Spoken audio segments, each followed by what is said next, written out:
Real estate துறையில இருக்கவங்களுக்குலாம் இந்த வீடு வாங்கணும், வீடு இது பண்றது, கமிஷன் சார்ந்த தொழிலுக்குலாம் இது ரொம்ப ரொம்ப சூப்பரான டைம். மிகப்பெரிய லெவல்ல யோகங்கள் இருக்கு. அரசியல்வாதிகளை பொறுத்த வரைக்கும் டைம் வந்து பாத்தீங்கன்னா மிகப்பெரிய லெவல்ல நல்ல பதவி ஸ்தானம்ங்கும் போது ஒரு நல்ல அமைப்புகள் இருக்கு உங்களுக்கு. சனி 6ஆம் இடத்துல இருக்காரு. குருவுடைய பார்வை அதுக்கு அனுகிரகம் இருக்கனால அரசியல்வாதிகள் வந்து நல்ல ஜெயிக்கக்கூடிய அமைப்புகள் இருக்கு. மக்களிடையே ஒரு அங்கீகாரம், பாராட்டுகள் கிடைக்கும். உங்களுக்கு வந்து பாத்தீங்கன்னா ஒரு மக்கள் செல்வாக்கு கை கூடுங்க. இந்த துளாராசிக்காரங்களுக்கு அரசியல் வாழ்க்கையில இருக்கிறவங்க ரொம்ப ரொம்ப அற்புதமான பலன்களை தான் பெற போறீங்க.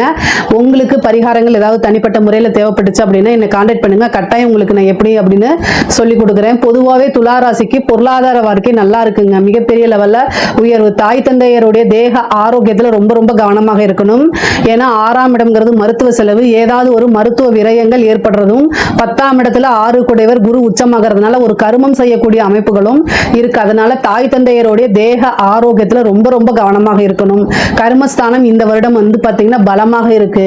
எப்பவுமே பொருளாதார வாழ்க்கை நல்லா இருக்கும் போது ஏதாவது ஒரு விஷயம் மருத்துவ செலவோ அல்லது ஒரு சிறு கண்டங்களோ ஏற்படுறதுக்கு வாய்ப்புகள் இருக்கு. இது ரெண்டையும் பேலன்ஸ் பண்ணி போறதுனால தான் நீங்க துளாராசிக்காரங்கன்னு சொல்றாங்க. ஏன்னா துளாராசிக்கு அந்த பேலன்ஸ் ரொம்ப முக்கியம்.